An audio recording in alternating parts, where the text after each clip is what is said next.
नमस्कार दोस्तों, मैं सूर्योदय, आप देख रहे हैं मीडिया पोस्ट।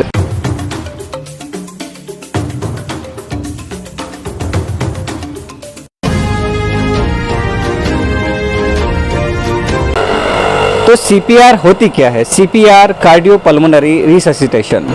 इस प्रोसेस के बारे में विस्तार से हम जानेंगे डॉक्टर पवन चिल्लोरिया से, जो है हृदय रोग विशेषज्ञ। तो दोस्तों, आज हम बात करेंगे सीपीआर प्रोसेस की। सीपीआर क्या होता है और सीपीआर से किस तरह से मरीजों की जान बचाई जा सकती है। हम सभी जानते हैं कि दिल का दौरा अचानक कभी भी किसी भी समय पड़ सकता है। एक सर्वे के अनुसार माना जाता है कि अस्पताल के बाहर 10 में से 9 लोगों की मृत्यु दिल के दौरे पड़ने से समय पर उपचार न मिल पाने के कारण हो जाती है। तो ऐसे समय में जब आप अस्पताल में ना हो और किसी को दिल का दौरा पड़े तो क्या करना चाहिए? तो सबसे प्राइमरी लेवल पर जो काम आता है वह सीपीआर प्रोसेस। और सीपीआर एक ऐसी प्रोसेस है जिसके द्वारा किसी भी मरीज की जान बचाई जा सकती है। तो आज हम प्राइम हॉस्पिटल में हैं और यहाँ के जो संचालक है, चिकित्सक है डॉक्टर पवन चिल्लोरिया, उनसे हम बात करेंगे और सीपीआर प्रोसेस को अच्छे से समझेंगे और जानेंगे कि सीपीआर प्रोसेस किस तरह से की जानी चाहिए। तो चलिए आज हम उनसे चर्चा करेंगे। सर, जैसा कि हृदय रोग जो होता है कभी भी दिल का दौरा पड़ जाता है और जैसे अस्पताल में कोई मरीज नहीं ला पाते हैं, बाहर रहते हैं, उस समय क्या प्रोसेस की जाती है? जैसे सीपीआर प्रोसेस के बारे में आपने समझाया है, थोड़ा सा बताएंगे कि सीपीआर प्रोसेस क्यों ज़रूरी और किस तरह से करनी चाहिए? इन दिनों हार्ट अटैक के मरीजों की संख्या काफ़ी बढ़ गई है और हमें पता चलता है कि ये व्यक्ति तो देखने में, चलने फिरने में और इनकी लाइफस्टाइल तो ऐसा लगता है कि बहुत हेल्दी है और अचानक ही उन्हें सीने में दर्द उठता है और कार्डियक अरेस्ट होता है और उनकी जान चली जाती है। आपने टीवी चैनलों में, न्यूज़पेपर में पढ़ा होगा, जिम में एक्सरसाइज कर रहा है, जिम गए सुबह सुबह एक्सरसाइज कर रहे हैं, वर्कआउट कर रहे हैं, उसी समय उन्हें चेस्ट पेन होता है और वो गिर पड़ते हैं और थोड़ी देर बाद पता चलता है उनकी मृत्यु हो चुकी है। तो अगर उसी समय उन्हें तत्काल सीपीआर मतलब कार्डियक मसाज मिल जाए तो वो उनका जो दिल अचानक से बंद हो जाता है हार्ट अटैक की वजह से, वो फिर से रिवाइव हो सकता है, चालू हो सकता है। और अगर वो समय हमें मिल जाए और हमें उसे टाइमली कार्डियक मसाज दे दें, उसकी दिल की धड़कन वापस चालू कर दें और फिर उसके बाद में उन्हें हॉस्पिटल में ले जाके जो बाकी जांच कराएं, इलाज कराएं, तो उस व्यक्ति की जान को बचाया जा सकता है। और अक्सर देखने में आता है जो जवान लोग हैं, 30 साल के, 25 साल के, 35 साल के, 40-45 साल के, इस उम्र में ज़्यादातर लोगों को हार्ट अटैक हो रहे हैं। और हार्ट अटैक के समय अगर उन्हें कार्डियक मसाज मिल जाती है तो हम काफ़ी लोगों की जान को बचा सकते हैं। इसलिए सीपीआर कार्डियक पल्मोनरी रिससिटेशन बहुत ज़रूरी है। तो वो हर व्यक्ति को आना चाहिए, चाहे आप मेडिकल लाइन से हो या ना हो, क्योंकि ये कहीं भी कोई भी खड़ा है। चाहे आप घर पे हो तो आपके घर में, परिवार में किसी को ऐसा हो सकता है। आप चाहे बाहर मार्केट में हो, भीड़ भाड़ इलाके में हो, मेले में हो, बस स्टैंड पे हो, रेलवे में हो, आप कहीं ट्रेवल कर रहे हो, रास्ते में सफ़र में रात को 3 बजे ट्रेन में किसी को ऐसा हो गया, तो अगर आप टाइमली उसको कार्डियक मसाज दे दोगे तो उसकी ज़िंदगी को हम बचा सकते हैं। जो ऐसे असामयिक निधन होना, असामयिक मृत्यु होती है, इसको हम रोक सकते हैं। तो वो सीपीआर की जो तकनीक है, कला है, वो बहुत महत्वपूर्ण है और हर व्यक्ति को सीखना चाहिए, महिला हो, पुरुष हो, सबको आना चाहिए। आज हमने हमारे हॉस्पिटल में जो हमारे आईसीयू स्टाफ है, क्रिटिकल केयर के पेशेंट को जो देखते हैं, और बाकी नर्सिंग स्टाफ हैं और हॉस्पिटल के बाकी तमाम स्टाफ को हमने बुलाया और एक डेमोन्स्ट्रेशन दिया, उनके सामने डेमो रखा कि किस तरह से सीपीआर करना है, किस तरह से कार्डियक मसाज करना है। कोई पेशेंट अगर बेहोश हालत में आता है तो किस तरह से उसको असेसमेंट करना है, और जब कार्डियक मसाज करना है तो वो क्या तकनीक होती, कैसे की जाती, उसका एक हमने डेमो दिया था। और ताकि हमारे स्टाफ की जो स्किल है उसमें और बेहतर सुधार हो सके और ज़्यादा प्रभावकारी रूप से वो गंभीर मरीजों के इलाज में उसको इस्तेमाल कर सके, और जब भी ज़रूरत पड़े, वो चाहे हॉस्पिटल में हो या घर पे हो या कहीं भी हो, तो वो इफ़ेक्टिवली और क्वालिटी सीपीआर दे सके। और मैं आम जो भी ये वीडियो देख रहा है, आम लोगों से निवेदन करूँगा कि वो भी इसमें बताए गए जो आम भाषा में, हमारी आम बोलचाल की भाषा में जो सरलतापूर्वक हमने समझाया है, उसको ध्यान दें, उसको देख के आप भी सीखें और इसका जब भी ज़रूरत पड़े तो बेहिचक, बिना किसी हिचकिचाहट के आप इस तरह से कार्डियक मसाज करें। मैं डॉक्टर पवन कुमार चिल्लोरिया, प्राइम हॉस्पिटल देवास। धन्यवाद। एक कला है जो सबको आना चाहिए, चाहे आप डॉक्टर हो या ना हो, आप बस स्टॉप पे खड़े हो, कोई एकदम से गिर पड़ा, कोई 60 साल का आपके घर में ही कोई है, आपके दादाजी दादी है, अंकल है, पिताजी है, कोई भी हो सकता है, जो अचानक ही कुछ हुआ उनको गिर पड़े धड़ाम से, आपको पता ही नहीं हुआ कि आप करना है क्या। तो कोई भी घटना हो, किसी को करंट लग गया, करंट लगने से आदमी गिर पड़ा, बेहोश हो गया, अब आपको करना क्या है, क्योंकि तुरंत तो अस्पताल पहुंचेगा नहीं, तुरंत डॉक्टर आएगा नहीं, तो जिसको बोलते हैं फर्स्ट एड देना। फर्स्ट एड, एक तो फर्स्ट एड वही होता है किसी को लग गया तो आपने पट्टी मल्लम पट्टी कर दी है, वो फर्स्ट एड है। ऐसे कार्डियक में फर्स्ट एड कैसे देना है, ये बहुत महत्वपूर्ण बातें हैं जो हमें समझना है। किसी को करंट लग गया तो ये बात तो आज मुझे वहाँ करना थी, करंट लग जाता है, इतने सारे पोल पे काम कर रहे हैं, लाइट पे काम कर रहे हैं, तो उनको कितनी सेफ्टी लेना, प्रिकॉशन लेना। जब करंट लग गया, इलेक्ट्रोक्यूशन हो गया, इलेक्ट्रिक शॉक लग गया, तो फिर क्या होगा, आदमी होश में है कि बेहोश है, तो उसके पहले की बात वहीं रखती, बाद में तो वही मेडिकल बात ही। तो सपोज कोई भी पेशेंट है, अब आप चलो अपन तो पहले आईसीयू में करो कि कोई 4 लोग पकड़ के लाएंगे, सब बेहोश हो गए, अब आप क्या करोगे, वहाँ से शुरू करते हैं, है ना। या आप बस स्टैंड पे हो, रेलवे पे हो, एयरपोर्ट पे हो, स्कूल में हो, रोड से जा रहे हो, कहीं भी खड़ो, आप लाल गेट पे खड़ो, बस का इंतजार कर रहे हो, इंदौर जाना है, पता चले कोई वहीं गिर पड़ा। तो ज़्यादातर लोग क्या मेहनत नहीं करते, उन्हें मालूम भी नहीं रहता, वो बोले एम्बुलेंस को बुलाओ, कोई 100 नंबर डायल करता है, पुलिस करो, एक आदमी वीडियो बनाते रहते हैं, 2-4 ही बनाते, एक क्या वो बहुत सारी वीडियो बनाते रहते हैं, उनको मतलब ही कौन ले जाएगा, नहीं क्या करना। तो एक्चुअली उस समय आपको क्या करना, जैसे ही आपके हॉस्पिटल में भी कोई पेशेंट आए तो क्या करना, हो सकता है इसको पता नहीं, हो सकता है इसको पता नहीं, इसको पता नहीं, किसको पता नहीं, तो लोग हमें क्या करना, उन्हें डॉक्टर करेंगे, वो ऑर्डर लिखेंगे तो हम करेंगे। तो आपको भी एक नॉलेज होना चाहिए कि एक मरीज बेहोश आया तो सबसे पहले देखें कि मरीज होश में है कि खाली आंखें बंद कर रखी, मतलब बेहोश सच में है या सिर्फ आंख बंद कर रखी डर के मारे। कुछ लोग तो ऐसे रहते हैं कि डरा हुआ है ना, जैसे कोई लड़की आती है या यंग लड़की बहू है या घर में है तो एकदम आंख बंद करके आती है, अपन बोलते हैं कि ये तो पैनिक अटैक है, साइकोसिस है, ऐसे आते हैं ना, एक उठ के वो एक नाटक करते हैं कि मैं सीरियस हो गई है, आँख ऐसे कर लेती है, उसकी आँख एकदम खुलती नहीं, तो वो है या सच में इसको कुछ हो गया, इसके दिमाग में कुछ हो गया है, कि इसके ब्रेन में कुछ हो गया है, कि इसको सच में कोमा में चले गया। तो आप जब भी किसी को बेहोशी हालत में देखें तो सबसे पहले चेक करें कि होश में है कि नहीं। भैया भैया जोर जोर से बोले, अगर आप पहचानते हो तो बोलो, नहीं तो भैया हो, बहन हो, दीदी हो, जो भी बोलना है उससे पूछें कि भैया होश में है कि नहीं है, समझे। ये चेक करें कि व्यक्ति होश में है या नहीं है। जब आपको पता चले कि होश में है तो ठीक है भैया, आप क्यों गिर पड़े, कैसे गिर पड़े, चले जाओ डॉक्टर को दिखा देना, आप रिलैक्स हो गए। अब आपको पता चले तो होश में नहीं है, तो एक व्यक्ति तो एम्बुलेंस को कॉल करे, कहीं नज़दीकी हॉस्पिटल पहुंचाए, दूसरा व्यक्ति देखे कि अब एबीसी है ना, कि एयरवे देखे कि इसको सांस चल रही कि नहीं है। जब ये सांस चलती तो आवाज़ आएगी, आप कान लगा के सुनोगे, सांस ले रहा है, छोड़ा, आप ऐसे करो तो मैंने सांस ली, छोड़ी, तो ये हवा यहाँ टकराएगी, तो आपको पता चलेगा सांस चल रही है। तो सबसे पहले देखना है कि इसकी सांस चल रही कि नहीं, फिर गर्दन ऐसे मुड़ी है तो ऐसे एक्सटेंड करें ताकि उसको एयरवे खुल जाए उसका। कपड़े टाइट पहने में, अभी जैसे ठंड के मौसम में हमने 10-4-5 कपड़े पहन लिए, तो वो ढीला करें उसके कपड़े कि भैया इसको सांस लेने में इजी हो जाए, है ना।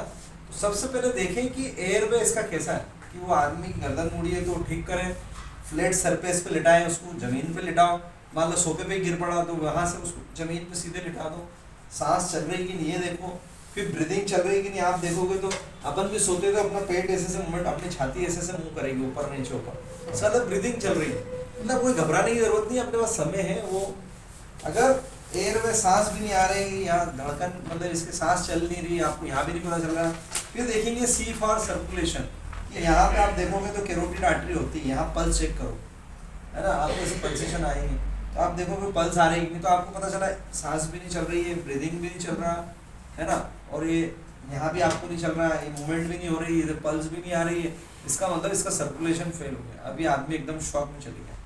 तो उस समय आपको फटाफट करना है, तो क्या करना है, तो आपको कार्डियक मसाज करना है ना, इसको बोलते हैं CPR, कार्डियो पल्मोनरी रिससिटेशन।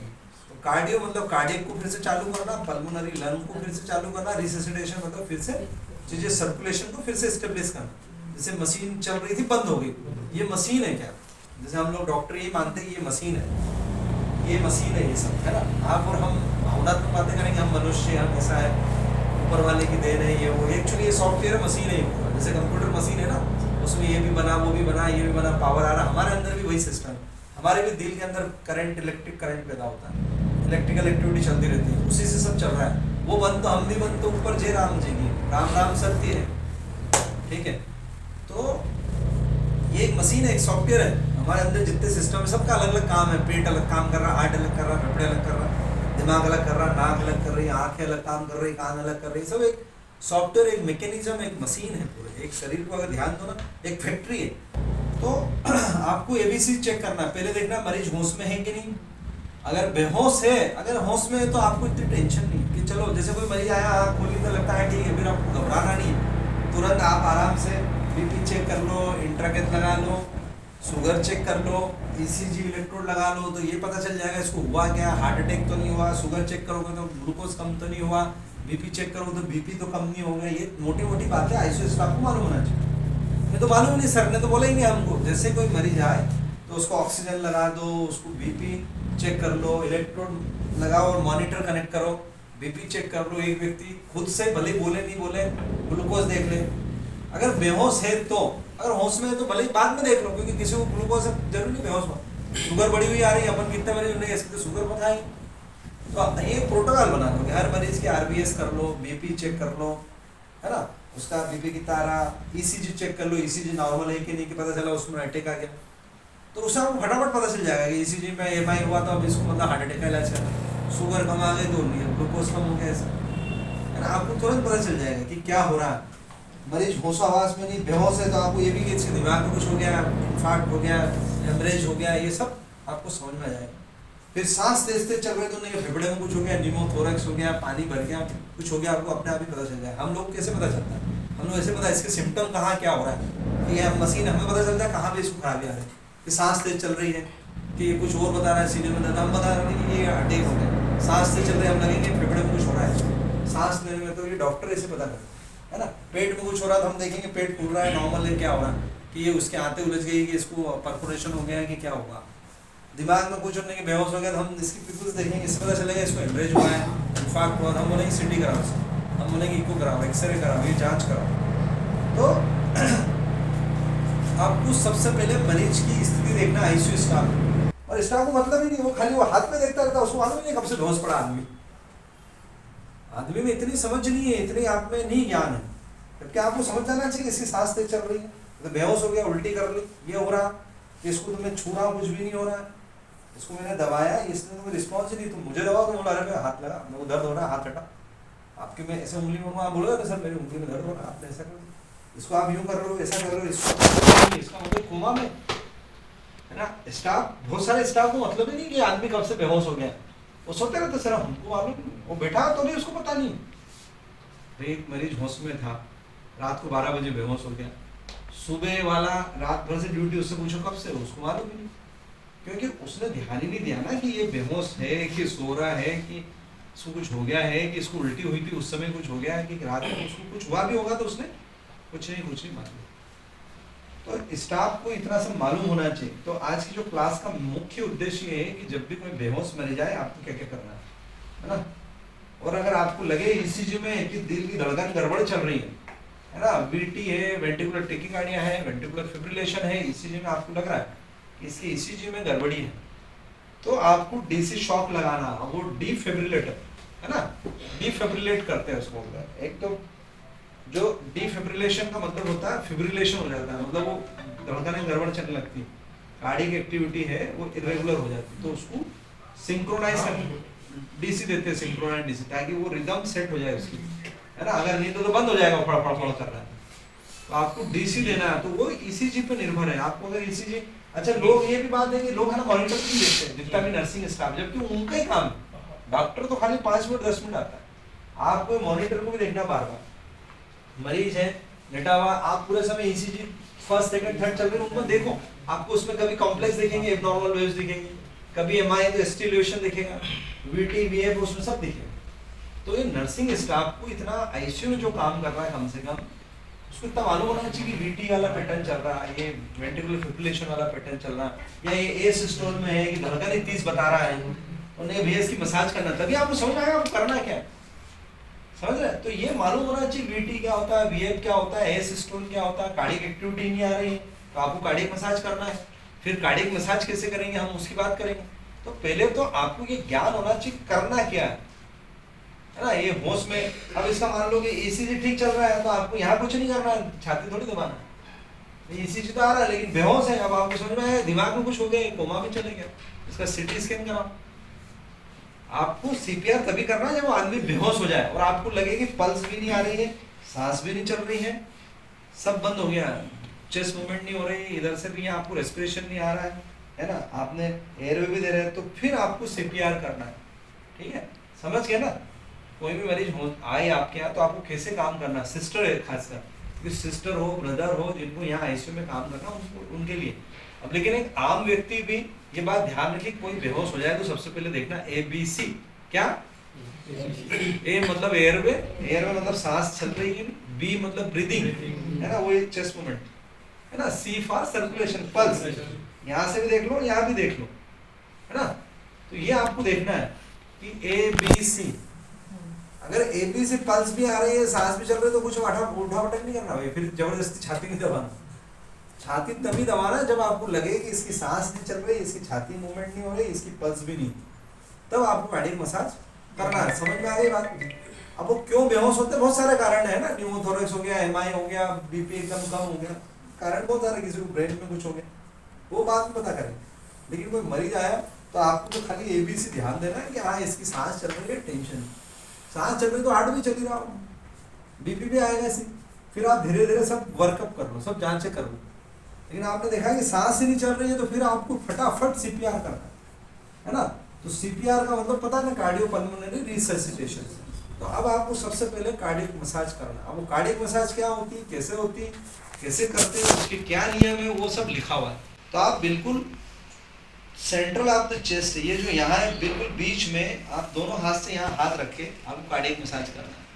ठीक है, तो आप तो पहले जो रखो कि दोनों निप्पल के बीच में, है ना, मेल हो फीमेल है, वो ब्रेस्ट दोनों निप्पल के बीच में आपको कार्डियक मसाज करना, और एकदम इसके ऊपर आके करना ऐसे, है ना। आपको बिल्कुल पेशेंट जमीन पे रहेगा ना तो आपके लिए इजी है, पलंग पे सोफे पे आप कर नहीं पाओगे, आप ऐसे मोड़ो और आप इसके ऊपर ही वजन करके ऐसे ऐसे 20 बार करना। कितनी बार करना, और 2 बार ब्रीदिंग देना। तो आपके पास अगर अम्बुबैग है, अम्बुबैग लाओ उसमें, इसको बोलते हैं अम्बुबैग। क्या बोलते हैं, अम्बुबैग, मालूम है सबको, अम्बुबैग। ये मास्क है, ये कैसे लगाना ये भी देखना है, ये पूरा कवर होना है ना, ऐसे होगा, नाक पे ऐसे ऐसे फिट करना है, ये मालूम होना चाहिए किधर से कैसे लगेगा। तो उस समय आपको पता ही नहीं किधर क्या लगाना है, क्योंकि हमने याद नहीं है ना, ये उपयोग नहीं कर रहे, रोज हो नहीं रहा, तो आपको पता ही नहीं। तो आपने इसको ऐसे लगाया और 1 2 बार ही देना है इसको। अच्छा, बहुत सारी जगह क्या होता है, ऐसा हो जाता है किसी को कुछ मालूम नहीं, सब ऐसे ऐसे करते रहते, आधे घंटे तक वो कर रहा है। अब इसमें 5 लीटर का है कि 2 लीटर का, वो पूरी हवा भर दी उसमें, इसमें रहता है इंस्पिरेशन में हवा भर गई, वापस एक्सपिरेशन भी होना है, तो आपको भरना ही नहीं है, बाहर निकलने भी देना है। तो आप ये सबसे ज्यादा बड़ी गलती होती है कि ये ऐसे नहीं दबाना है, इसमें सिर्फ 1 और 2 बस, और इधर 30 बार कंप्रेशन करना है। गिनती करती जाओ, 1 2 3 4 5 6 7 8 9 10 11 12 13 14 15 16 इसको भी नहीं मुड़ने देना, यूं करना। ये देखो, आप मेरे को एक एक चीज सिखा रहा हूँ मैं आपकी भाषा में, मेरी भाषा में, है ना, क्योंकि समझ में नहीं आती, बहुत सारी क्लियर नहीं होती हैं। तो आप देखो, ये सीधे होना चाहिए, मेरा ये यहाँ है, तो आपको इसके ऊपर ही आ जाना बिल्कुल, ठीक है, समझ में। और ये जो है ये एंट्रोपोस्टीरियर होता है, ये एंटीरियर और ये पोस्टीरियर, ये बिल्कुल इतना मूवमेंट होना चाहिए, 1/3, मतलब ये 100 है तो 75 तक इसको लेके आओ, मतलब 75 आपको दबाना है, मतलब इतना दबाना है। अब ये सब करने में ये हड्डी भी टूटेगी, रिब्स टूट जाती है लोगों की, है ना, तो वो भी देखना आप लोगों को, इतना उसको नहीं करना है कि उसका टूट जाए। 1 2 मिनट तक हार्ड एंड फास्ट, और 100 कंप्रेशन पर मिनट करीब आप करना, 60 1 मिनट में 60 सेकंड हो रहे हैं, ये 100 बार 1 मिनट में करना, आपको इतनी फास्ट करना, समझ गए।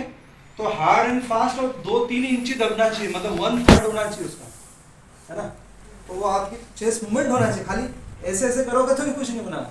अच्छा, कुछ लोग ऐसे भी करते हैं, इससे कुछ नहीं होगा, वैसे लेकर बोल रहा हूँ, इसके ऊपर आना है ना। आप समझ में आए बात, देखिए, और 30 बार दबाओगे, जब 2 बार आप इसको अम्बुबैग करोगे, 30:2 का रेशो है, ठीक है। इसको 2 बार करना बस, पूरा भरना नहीं है, अब इसकी एयर खाली नहीं होना। तो आपके इतने प्रयास से इसकी जो दिल की धड़कन बंद हो गई वो फिर से चालू हो जाएगी, है ना। एक बार दिल चलने लगा तो फिर से रेस्पिरेशन सब आ जाएगा, बीपी सब खट आ गया, तो हो सकता है आप किसी की जान बचा सकते हो। आम पब्लिक के लिए तो इतना ही है कि भैया जब तक वो सांस नहीं चालू हो जाए वो करता रहता है ना। लेकिन आईसीयू में तो आपको ये भी देखना है कि ये वेंट्रिकुलर टेकिकार्डिया है, वेंट्रिकुलर फिब्रिलेशन है या ए सिस्टोल है, अगर और आपने डीसी लगाना है यहाँ, वहाँ तो कोई डीसी है नहीं आपके पास में, जो आपको मान लो आप मल्ला स्मृति मंदिर के वहाँ खड़े हो, गिर गया कोई, आप उस और ठाकरे में वहाँ पे क्रिकेट हो रही है, कुछ खेल हो रहा है, कुछ हो गया, कोई गिर गया, धड़ाम मर गया, तो आप वहाँ तो उसको गाड़ी मसाज ही करना, पूरी कोशिश करोगे जब तक इसकी सांस नहीं चलने लगे।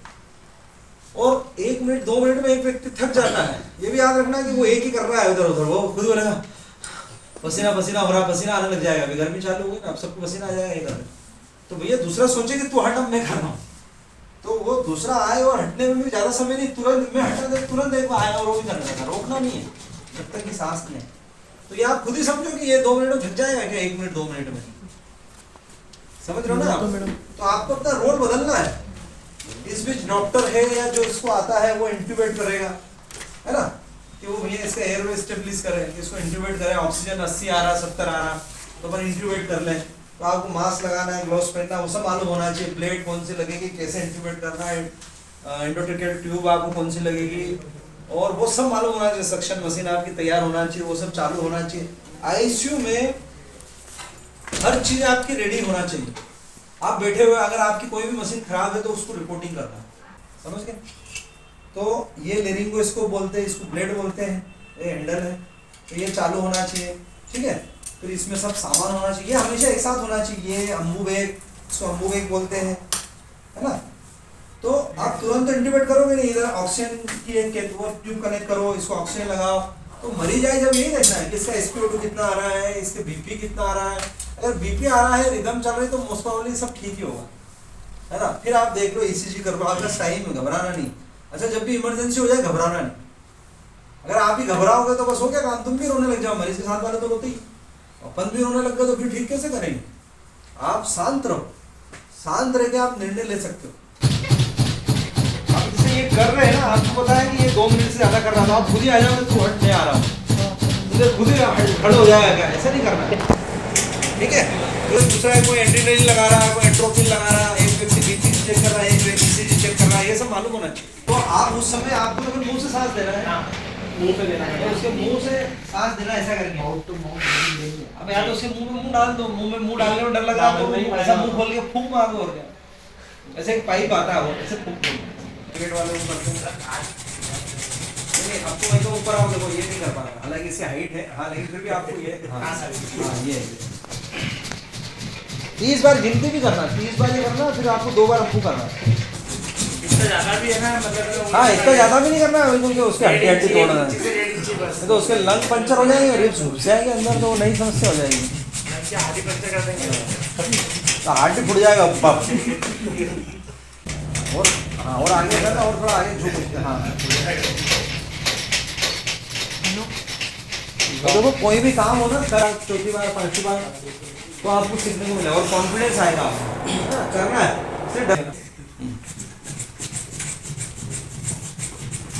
चलो अगला आ जाओ, मतलब 100 रहता, 100 कंप्रेशन 100 पर मिनट के करीब। 15 सेकंड में 30 बार रहता है, नहीं वो उतना नहीं याद रहता किसी को, तो 30 बार गिनो और 2 बार ऑक्सीजन। 1 सेकंड में मिनट। ये जो ALS BLS कौन डायरेक्ट होता है कि कुछ दोनों हाथ यहाँ से थोड़ा वजन देना, अपना वजन देना, आप खाली इसको ये रहा बात, ठीक है, आप स्थिर रहो, आपकी यू रहो तो अंदर भैया आराम से आप पूरा हाथ रखो, हाथ सीधा, हाँ, इसके ऊपर, उसके सीने पे अपना सीना भी पूरा होना चाहिए, अपना वजन उसके सामने होना चाहिए, हाँ, जल्दी जल्दी करो, जल्दी गिनती भी करो, 1 2 3 4 5 6 7 8 9 10 11 12, आपको गिनना भी मनी बनी। किलोमीटर है यहाँ पे, तो आपको मालूम है कि नाम क्या, सीखो अपने आप को ना, हो सकता है आपको नहीं मालूम हो, कोई दिक्कत नहीं, लेकिन सीख सकते हैं। हमको भी नहीं मालूम था कि डॉक्टर नहीं बने, बहुत सारी चीज़ें नहीं मालूम थी, लेकिन रोज रोज करके सीखना पड़ेगा कि इसको क्या बोलते हैं, उसको क्या बोलते हैं, ये क्या होता है, वो क्या होता है।